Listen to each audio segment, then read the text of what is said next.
वो सपनों को पूरा करना चाहती थी, पैसे कमाकर घर वालों को खुशियां देना चाहती थी। अपने सपनों को पूरा करने की चाह में वो झीलों की नगरी भोपाल आ जाती है। यहां आने के बाद एक बिल्डर से उसकी मुलाकात होती है, उसे नौकरी मिल जाती है। उसे लगने लगता है कि अब वो अपनी सपनों की दुनिया में रंग भर सकती है।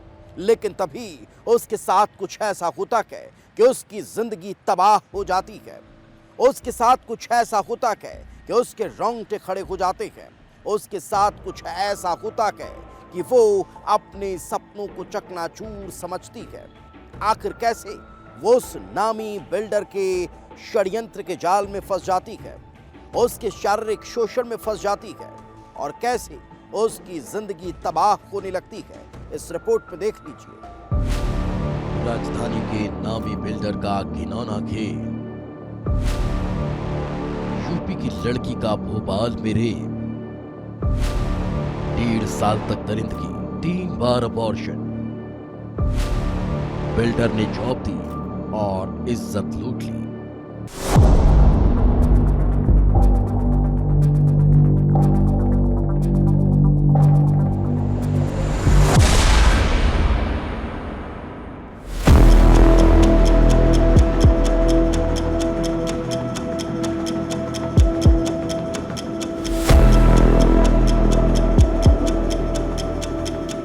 भोपाल का एमपी नगर थाना।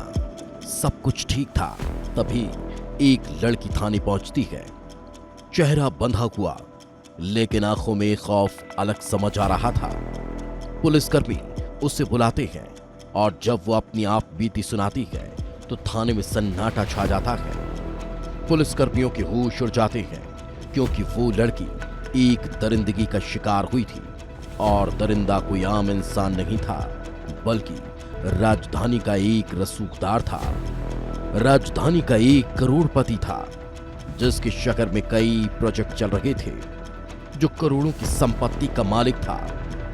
वो था आशियान बिल्डर का डायरेक्टर रमन भूलचंदानी, जिस पर युवती ने शादी का झांसा देकर शोषण का आरोप लगाया और जबरदस्ती 3 बार उसका गर्भपात करा दिया।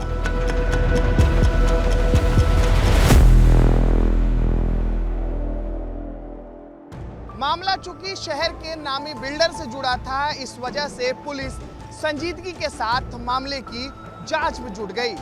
पुलिस युवती के साथ तफ्तीश करने लगी, लेकिन सवाल यही था कि आखिरकार युवती के साथ क्या हुआ था। कैसे युवती उत्तर प्रदेश के कानपुर से भोपाल पहुंची और फिर एक घिनौनी साजिश की शिकार बन गई।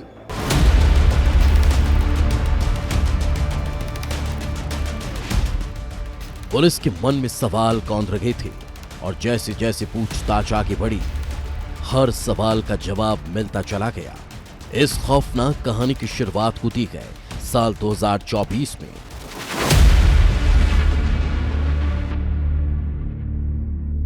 उत्तर प्रदेश के कानपुर की रहने वाली 23 साल की एक युवती काम की तलाश में भोपाल आती है। दिसंबर की सर्द हवाओं के बीच उसके मन में बेहतर जिंदगी का सपना था। भोपाल के खुशनुमा माहौल और मौसम के बीच काम के सिलसिले में उसकी मुलाकात 2 दिसंबर 2024 को आशियाना बिल्डर के रमन भूलचंदानी से होती है। एक ही मुलाकात में रमन भूलचंदानी युवती को काम पर रख लेता है। युवती का जैसे सपना पूरा हो रखा था, देखते ही देखते वो रमन की खास बन गई। रमन भूलचंदानी और युवती के बीच दोस्ती हो जाती है और फिर शुरू होता है घिनौना खेल, जो रेप और अबॉर्शन तक पहुंच गया। 24 दिसंबर को रमन एक होटल में युवती को मिलने के लिए बुलाता है। शादी का झांसा देकर उसका रेप करता है और फिर बार बार उसका यौन शोषण करने लगता है। युवती इस दौरान करीब 3 बार गर्भवती हुई और रमन जबरदस्ती उसका अबॉर्शन करा देता है।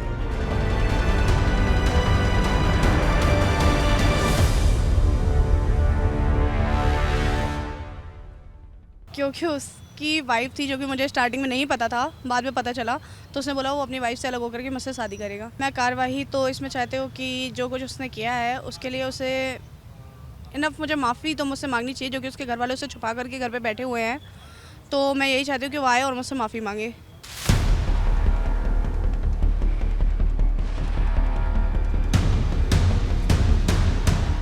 युवती समझ चुकी थी कि बिल्डर का इरादा शादी का नहीं बल्कि वो सिर्फ उसका इस्तेमाल कर रहा है।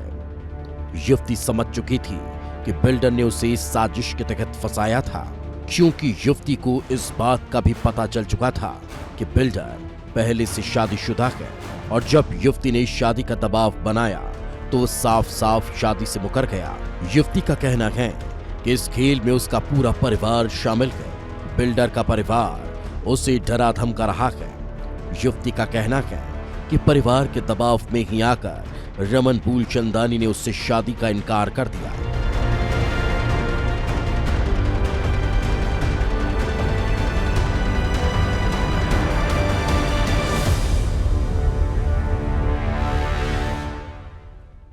उसे जो भी किया है एटलीस्ट मुझे उसका रीज़न पता होना चाहिए क्यों किया उसने ये सब चीज़ें, क्योंकि कुछ दिन पहले उसने ये बयान दिया था कि उसने जो चीज़ें कही हैं वो घर वालों के दबाव पे आके कही हैं। फिलहाल तो लड़का तो मुझसे उस दिन तक भी प्रॉमिस कर रहा था कि मैं तुम्हारे साथ रहना चाहता हूँ, शादी करना चाहता हूँ। उसके बाद उसके फ़ोन छीन लिए गए हैं और उसे घर पे बंद करके रखा हुआ गया है। अभी कुछ दिन पहले उसने जो बयान दिया था उसमें उसने बोला था कि मैं तो घर वालों के प्रेशर में आके अलग हो रहा हूँ, वरना मैं तो तुम्हारे साथ रहना चाहता हूँ, मैं कोशिश कर रहा हूँ।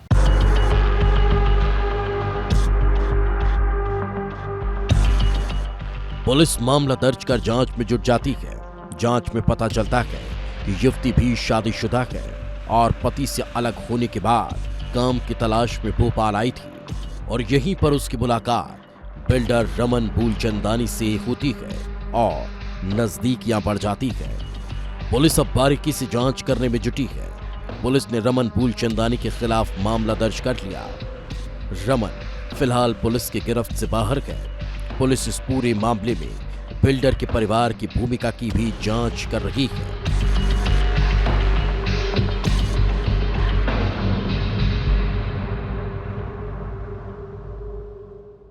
ये थाना एमपी नगर की घटना मेरठ होटल की घटना है। यहाँ पर एक पीड़िता द्वारा एक शिकायत दर्ज कराई गई थी, जिस पर से थाना एमपी नगर में 69 BNS में अपराध पंजीबद्ध दर्ज कर अग्रिम इन्वेस्टिगेशन की जा रही है। आरोपी जो है बिल्डर है और ये भी वहीं पे काम करती थी बिल्डर के यहाँ पे, और इसी दौरान इनके मधुर संबंध हुए और फिर इनके बीच संबंध स्थापित हुए तो महिला द्वारा फिर इसमें FIR दर्ज कराई गई।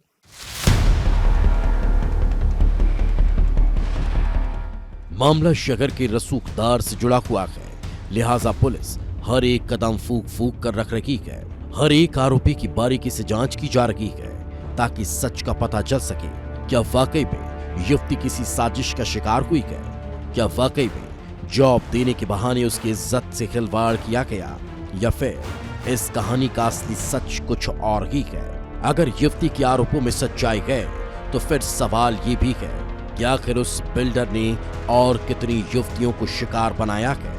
कहीं ऐसा तो नहीं कि और भी लड़कियां जॉब और बेहतर जिंदगी के लालच में आकर बिल्डर के जाल में फंसी हुई, जो बदनामी और डर के चलते अब तक चुप बैठी है? विस्तार न्यूज के लिए अनमोल तिवारी की रिपोर्ट।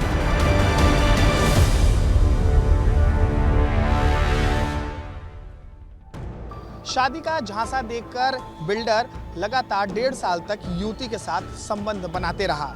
जब आरोपी ने शादी करने से इनकार कर दिया तब युवती एमपी नगर थाने में पहुंचकर शिकायत दर्ज कराई। FIR दर्ज होने के बाद बिल्डर शहर से फरार हो गया है और अब पुलिस आरोपी की तलाश में जुटी है। जब आरोपी पकड़ा जाएगा तो इस पूरे मामले में बड़े खुलासे होने की संभावना है। कैमरा पर्सन विवेक पटेल के साथ अनमोल तिवारी, विस्तार न्यूज।